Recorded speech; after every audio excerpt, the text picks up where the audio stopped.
Okay, so 7.5 is solving trig equations. So, solving trig equations is going to be, we're going to use some of the same things that we use for verifying trig equations, but it is a different process.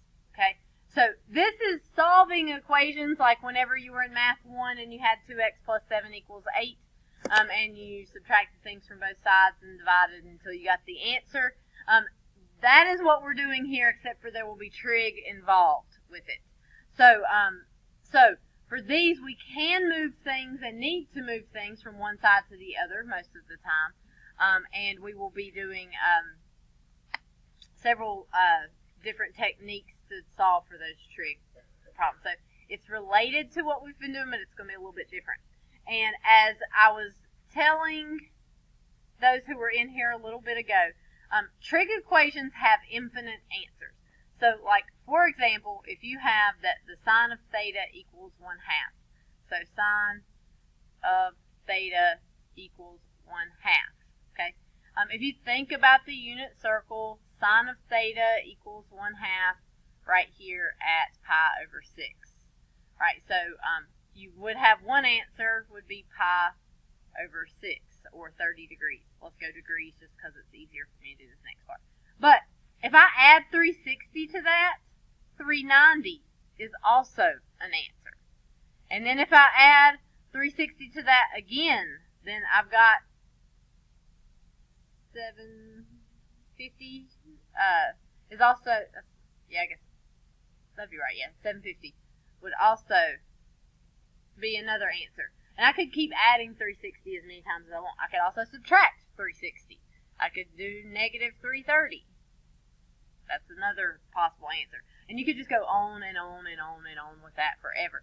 So all trig functions can have infinite answers. And a lot of times we don't want infinite answers. The only answer that really we need for the question is that 30 degrees. So what we use sometimes for trig functions is you may see a function and it may say solve for principal values. And so if it says solve for principal values, for sine and tangent, that means that on your unit circle, you are only looking between negative 90 degrees and 90 degrees. Okay? So negative 90 degrees is the same as 270 degrees up to 90 degrees. So you're looking here from the fourth quadrant up to the first quadrant. So if you're looking for sine or tangent, and the question asked for principal values, you would not look in the second or third quadrant for answers. There are some numbers there that might give you answers, but you would not give them in this case. Cosine, that doesn't work. So cosine, let me change colors here. For cosine, when we look at the unit circle, we go from 0 degrees over to 180 degrees. So we're looking in the first and second quadrant for cosine. That has to be different because cosine, like everything's positive in the first quadrant, but cosine is negative in the second quadrant. And you have to have both positive and negative values available or you can't get all of the answers. Whereas if we're looking at sine and tangent, they're both positive here, but they're going to be positive in the first quadrant, negative in the second quadrant. So we can use negative 90 to 90 for those. Okay, so we'll see more of this as we solve some of these questions. But if it asks for principal values, you're only given answers in those ranges. You're not given all the answers on the unit circle. And every trig equation that I'm going to give you is going to have to be restricted to something, either the unit circle or from 0 to 2 pi or 0 to 4 pi or something like that, or else you would have infinite answers and they would go on forever. So principal values is nothing more than where to look on your unit circle. That is all it is. I think I did a better job of explaining it last year because I didn't have this question as much. But some years I have had questions like, Ms. Hyatt, how do you solve for principal values? Like it's a whole different process. But if it says principal values, it is just telling you where to look at on the unit circle for your answers. It's no different than solving if I say from 0 to 2 pi or some different stuff. So just where to look at on the unit circle. All right, so your first equation that you got is the square root of 2 times cosine x minus 1 equals 0. So if we want to solve this, we've got square root of 2 cosine x minus 1 equals 0. You solve this much like you solve just a regular equation. So what you want to do is try to get, if you can right here, try to get that cosine x by itself. And you can in this case. So you could add the 1 to both sides. So you get square root of 2 times cosine x equals 1. And you would divide by the square root of 2 on both sides to get rid of that square root of 2. So that gives you cosine x equals 1 over the square root of 2. Is 1 over the square root of 2 anywhere on your unit circle? It's not. But it is, really. Because if I multiply by the square root of 2 over square root of 2, this is the square root of 2 over 2. Is that on your unit circle? It is, right? So where does cosine of x equal the square root of 2 over 2? At pi over 4. So x equals pi over 4. Or this particular problem did not tell me whether to use degrees or radians. Usually it will tell you, like on a quiz or a test, I'll tell you which one to use. And so 90 degrees. I'm sorry, not 90, 45. Yes. Why did you multiply the 1 over square root of 2? Because 1 over the square root of 2, it is not on your unit circle. Like if you look at all the values around the edge, it's not on the unit circle. But if we rationalize that denominator, because the powers that be of mathematics tell us we need to do that, this doesn't actually change the value. If you type either one of them into the calculator, you'll get the same decimal. But this changes it to where it's rationalized, and then we can see, oh, that value really is on the unit circle here. So if you got that square root in the bottom, you probably want to rationalize so that you can see what's on everything on the unit circle is rationalized. So. Okay, questions? Okay, now if it hadn't asked for principal values, there are other places that cosine equals square root of 2 over 2, like at 7 pi over 4, I think, is the other place. So that is a possibility, but it's not a principal value, so we don't include it. We only include pi over 4. Okay. All right, here's our next one. Sine x cotangent x equals square root of 3 over 2.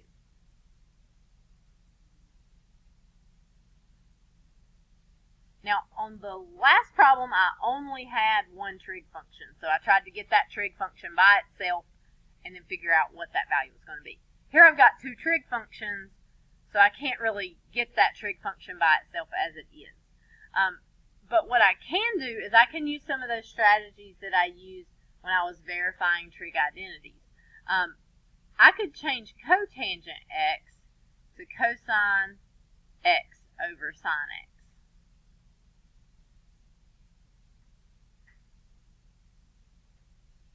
And if I do that, this sine x, it's like it's in the numerator. I don't know why it's putting all those lines there. But sine x and sine x can cancel, meaning that I've just got cosine of x equals the square root of 3 over 2. And so if I'm looking on the unit circle, square root of 3 over 2, I'm looking in the first and second quadrant. Square root of 3 over 2 is going to be right here at pi over 6. So x equals pi over 6. Or 30 degrees, depending on which you're asked for. Okay, questions?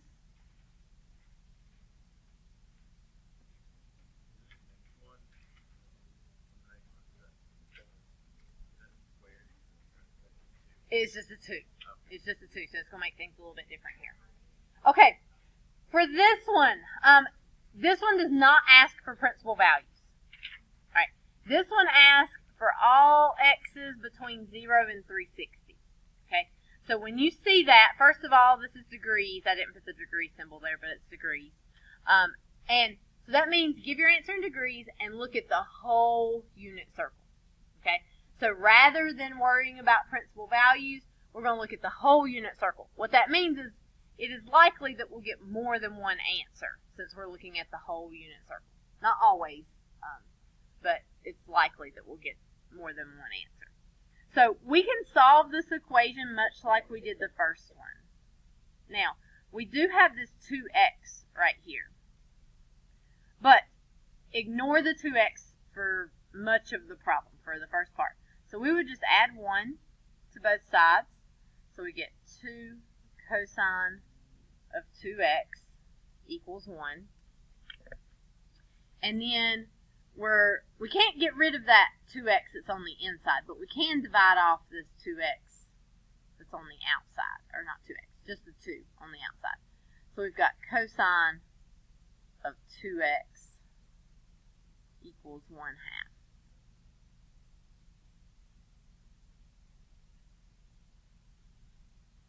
Okay, so a lot of that is just like we were doing on that first problem. So add the 1, divide by 2. Get that cosine by itself. Now, you cannot divide this by 2 to get rid of the 2 on the inside right there because it's inside of the cosine function. So you got to get rid of the cosine first before you can worry about that 2x. So right now, 2x right here, let's just think of it like that's our theta, like that's our angle, right? So we're thinking where cosine equals 1/2, and we're actually looking at the whole unit circle this time. So where does cosine equal 1/2? And we can give degrees.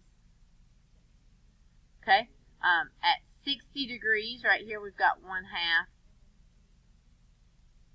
Okay, so we've got 60 degrees. And then it's also in the fourth quadrant right here, which is 300 degrees.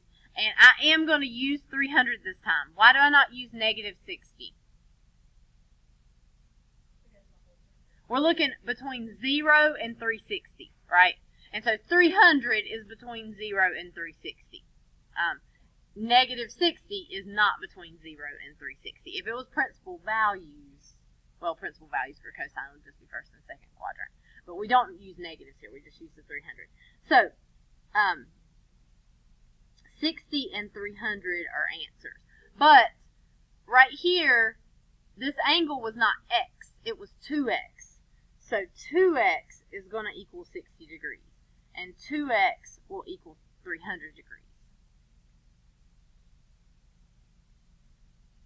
On the other problems, all we had right here was a theta or an x.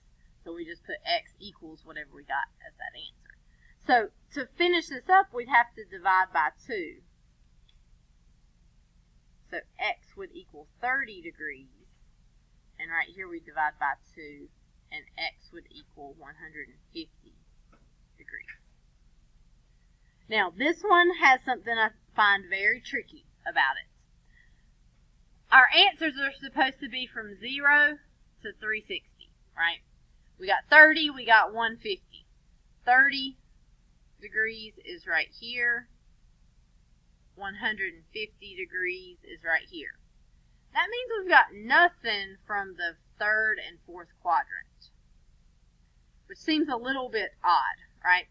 Now, if 60 gives us 1/2, if we add 360, if we do 60 plus 360, then we're going to get 420.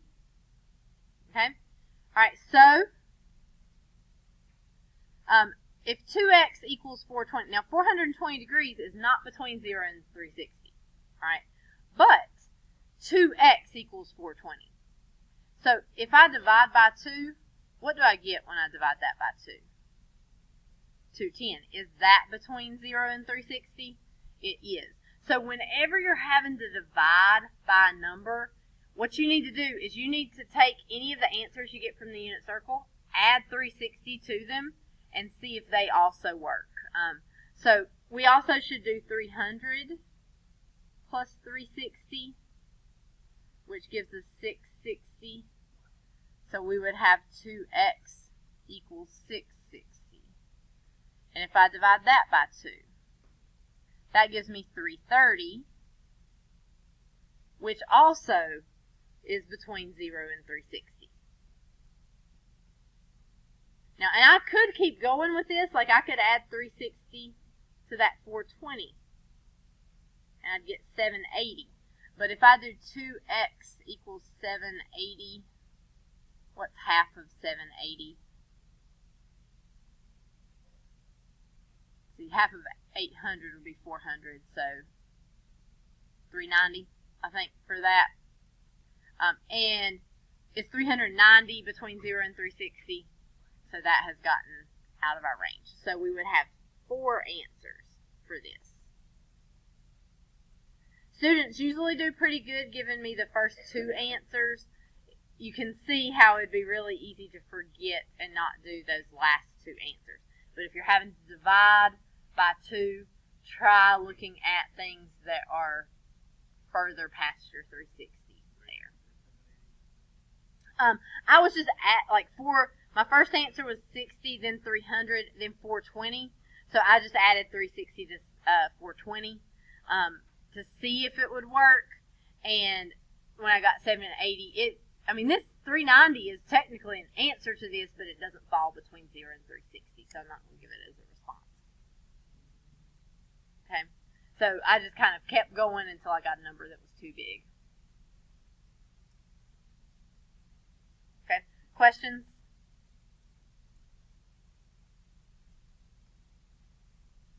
All right, get out your books. I want you to try these problems, as many of them as you can. I'm going to give you like 10 or 15 minutes to try some of these to let you get a little practice on your own, and then we're going to do some more problems. Tangent of, this is number 20, tangent of 2x minus root 3 equals 0. So you end up with tangent, there we go. Tangent of x equals the square root of 3. All right. So, tangent of 2x equals square root of 3. So, you've got to think on your unit circle where you would get the square root of 3. And tangent's more difficult. I always at least narrow it down to 30 and 60, but then sometimes I have to go divide. But it's going to end up being 60 degrees. So, that's where you've got 1/2 root 3 over 2. And if you do square root of 3 over 2 times 2 over 1, right, dividing fractions easy as pie, flip the second and multiply. 2's cancel, you get square root of 3. So 60 degrees is one of your, or you get 2x equals 60 degrees. And so if you divide by 2, x equals 30 degrees. And so Patrick was asking about this question, and I was telling him that he needed to look at the whole unit circle. And we looked over here in this third quadrant. It would be where we would have, let's see, right here we would have negative 1/2, negative root 3 over 2. And so negative over negative would also give you positive root 3 here. And that would be at 240.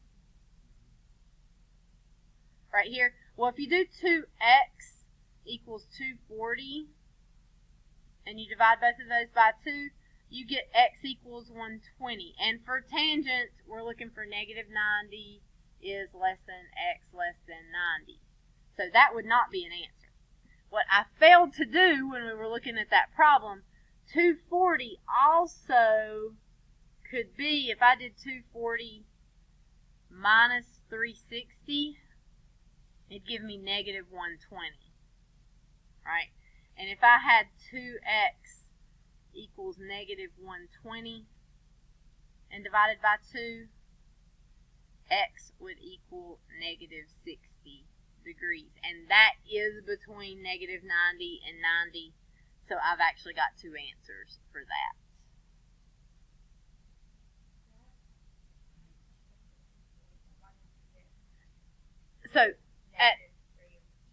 So right here where you've got that negative root 3 over 2 and the negative 1/2, if I do sine over cosine, I'd have negative root 3 over 2 divided by negative 1/2. So I'd get negative root 3 over 2 times negative 1/2.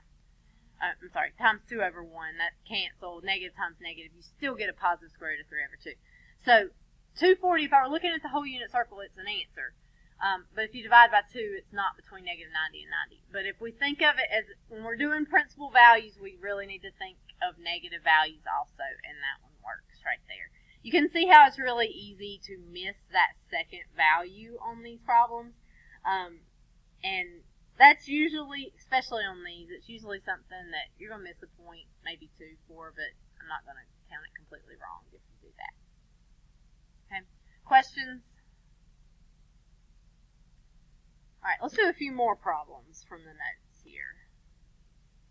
So here is our next one. Sine x cosine x minus 1/2 cosine x equals 0. We're solving for principal values, but this problem right here has got a lot of stuff going on. We've got sine x and cosine x. They're not squared, so we can't change from sine to cosine like we did on some of our problems before. So for this problem, this is what you're going to do. Notice that it equals 0. Okay, that is a key factor right here. If it does not equal 0, you cannot do what I'm about to do. Both of these have a cosine. So what I'm going to do is I'm going to factor out a cosine x. So it's like I'm dividing both of these by cosine x and pulling that out front. So I'd have cosine x times sine x minus 1/2 equals 0.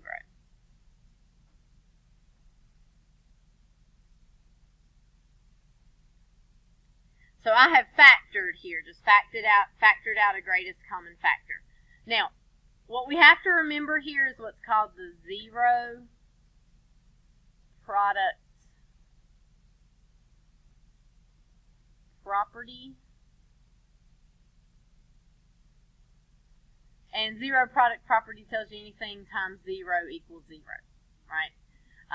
So you may not recognize this, but you use the zero product property all the time. Like if I give you x plus 3 times x minus 4 equals 0 like that, if you're solving a quadratic, what are your answers?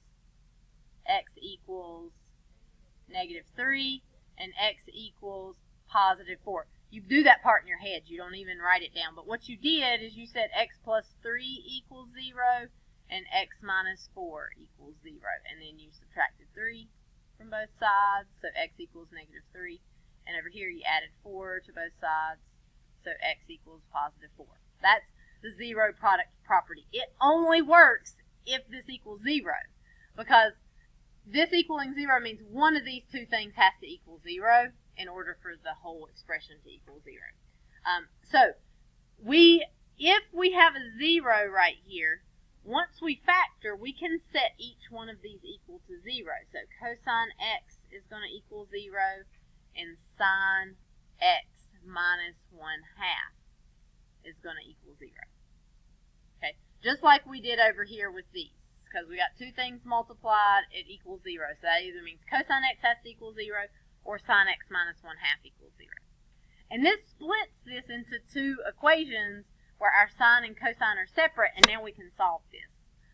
So on our unit circle, cosine is your x coordinate, cosine is 0. No, that's sine is 0 here. Cosine is 0 at pi over 2. Right? So x would equal pi over 2. And we're just looking at principal values, so we don't need to look at the rest of the unit circle right here. And then for sine, I could add that 1/2 to the other side. So I'd have sine x equals positive 1/2. And on my unit circle right here at pi over 6, that's root 3 over 2 and 1/2. So x is going to equal pi over 6.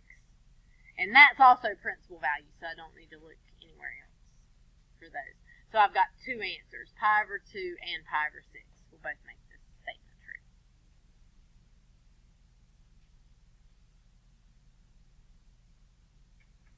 Okay, questions?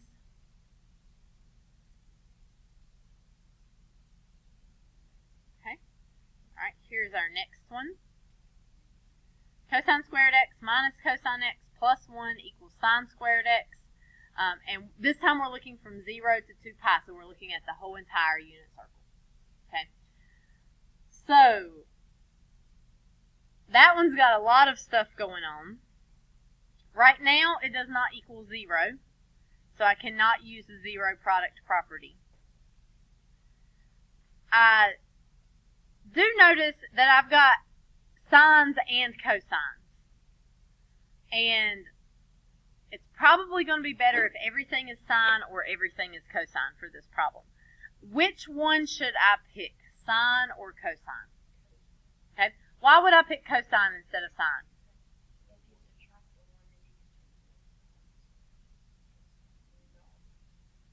Okay, that's a good way to think of it. That is not necessarily the reason you got to go cosine, though.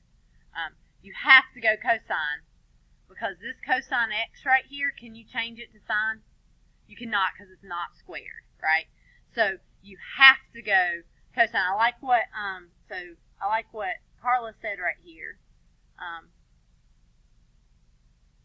She's just thinking she's going to subtract that sine squared x from both sides.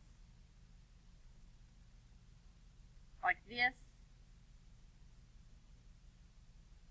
And so that will equal 0. That's good because you got your 0 over here if you need to do the zero product property. And she said 1 minus sine squared x is cosine squared x. So cosine squared x minus cosine x plus cosine squared x equals 0. Now, you may have decided not to do it that way. You may have changed this to 1 minus cosine squared x, and then you could move everything to one side there also. I've got a cosine squared x and a cosine squared x. When I combine them, what will I get?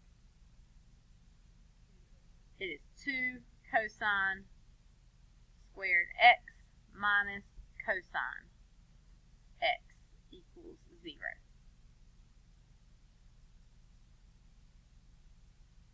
Okay. Now, I do want to show you one wrong way to do this. So one wrong way to do this is wrong. Don't write it down unless you also write down that it is wrong. One way some students might want to solve this is they might want to move the cosine back over here. 2 cosine squared x equals cosine x, and then divide by cosine x. So that'd cancel over here. I'd get 2 cosine x equals 1. I'd divide by 2. I'm just going to do this fast. So cosine x equals 1/2, and then I could use the unit circle to find it. It seems like that should work, right? The problem with that is if you divide by a cosine like that, it's going to cause you to lose one of the answers. This will give you one of the correct answers, but it's going to cause you to lose another one. So in general, you do not want to divide both sides by a sine or a cosine or tangent or something like that if it's going to cancel on both sides. So instead, what you want to do, what is actually correct, factor out a cosine. So you could factor out a cosine x out of both of these. So cosine x times 2 cosine x minus 1 equals 0.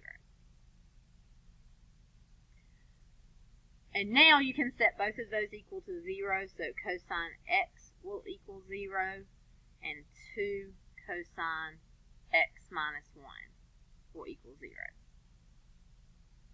And so over here, move that 1 over 2 cosine x equals 1, divide by 2, cosine x equals 1/2. Notice that's what you got over here, but you didn't get that cosine x equals 0 if you divided both sides by cosine. So we just have to ask ourselves, where does cosine x equal 0? We just did that a second ago. It was at pi over 2. But for this one, we also have to give everything between 0 and 2 pi. So where else besides pi over 2 does cosine equal 0? Also at 3 pi over 2. So if it says from 0 to 2 pi, we're looking at the whole unit circle. So we've got these two answers. And then we're looking for where cosine equals 1/2. So where does cosine equal 1/2? Pi over 3 is one of them, but we're looking at the whole unit circle. So where else? It is also 5 pi over 3. Okay, so those two will also be answers.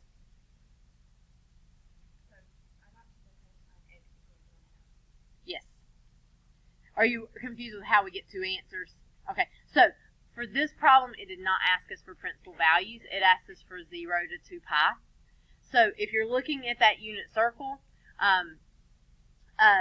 cosine equals 1/2 at pi over 3. So if you're at pi over 3, you see 1/2 is your x coordinate. But because we're looking at the whole unit circle, that's not the only place that happens. So if you look at 5 pi over 3 on your unit circle also, you'll see cosine is also 1/2 there. So you're going to list both of those for these.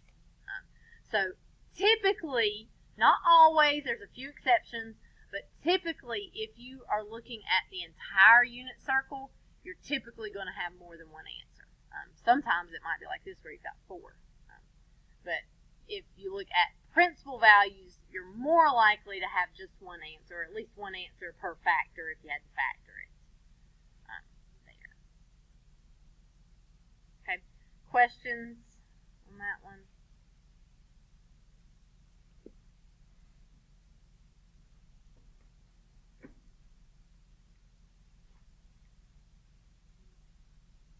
Okay, let's see, let's do this next one.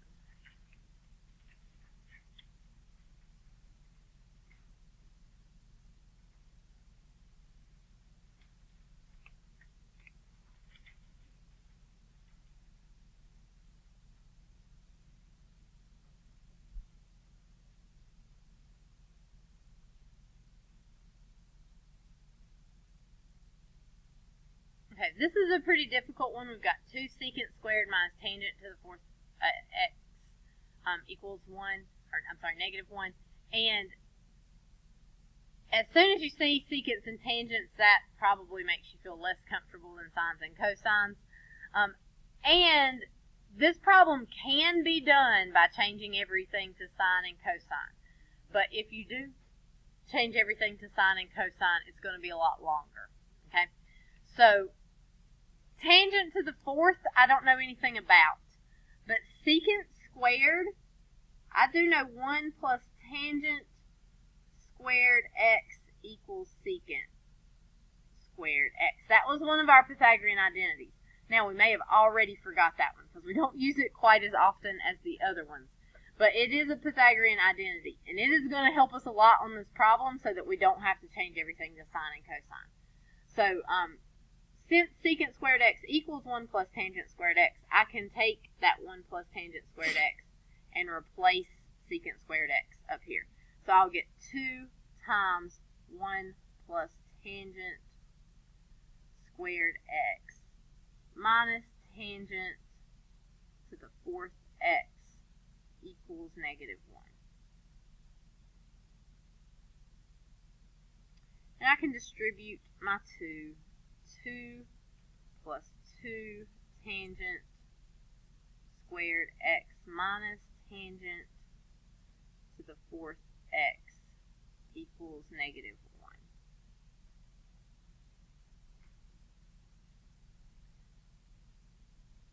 And if I want to try to factor something here, I really need this to equal 0, so I'm just going to add this 1 over here.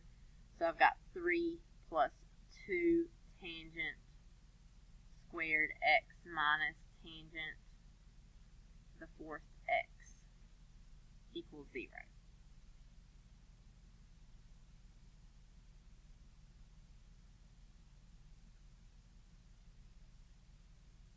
Now for this one, we can factor. It's a lot more difficult factoring than just that greatest common factor, but we can factor it. So think of it almost like it's 3 plus 2x minus x squared right here, although we do have squares and fourths here. So we think what times what would give me 3? Well, that has to be 3 and 1. And then we think what times something else would give us tangent to the fourth x, and so to get that we need a negative tangent squared x and a positive tangent squared x. Now I've got to check, I might have those in the wrong spot, and if I check, this gives me negative tangent squared x, and this gives me positive 3 tangent squared x, and if I add those together I get 2 tangent squared x, which is what I'm supposed to get. So I've got these in the right spot. I'll erase that checking part though, so I've got some room. Okay, so we factored here. Are there questions on that? So if you got 3 terms, you might need to factor into 2 binomials, like we did back in Math 1. We're trying to do it right now in Math 1. Trying. About half of them successfully. The other half maybe not so much. So if we look at this now, we have got each one of these, we can set them equal to 0. 3 minus tangent squared x equals 0. So if I move that tangent squared x over, that gives me 3 equals positive tangent squared x. And then remember that when I have tangent squared x, that's really like tangent of x squared. So to solve for tangent, I need to square root both sides. So tangent of x is going to give me, when I square root both sides, what have I got to put with my answer? Plus or minus the square root of 3.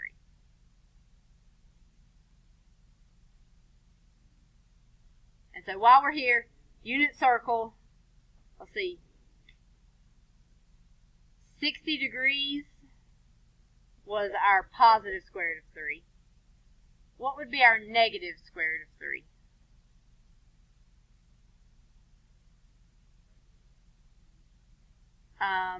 Negative 120 would give us that would actually give us a positive square root of 3. And we are looking for principal values, so we're looking from negative 90 to 90. But we could also have a negative square root of 3. So negative 60 would give us that negative square root of 3. So you got 2 answers you're trying to get there. Even though it's principal values, you got to find the positive and negative. And then over here, we would have tangent, or 1 plus tangent squared x equals 0. So tangent squared x would equal negative 1. I would square root both sides. When I square root both sides, what is the square root of negative 1? It's I. Is I on your unit circle anywhere? It is not. So you have done everything correctly, but you don't get any answers from that part. And that happens sometimes when you're setting these up. So 60 and negative 60 would be your only 2 answers.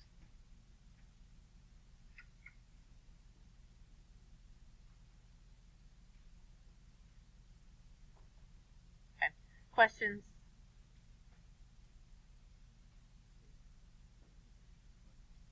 Let's see. How much time we got? Okay, let's do this last one. We've got time. Alright, so solve sine of 2x minus 1 for principal values of x. So if I've got sine of 2x minus 1 equals 0, I would move the 1 over to the other side. So sine of 2x would equal 1. And so sine principal values is from negative 90 to positive 90. Sine is your y coordinate, So right here you've got 0, 1. So you would have 2x equals 90 degrees. Alright?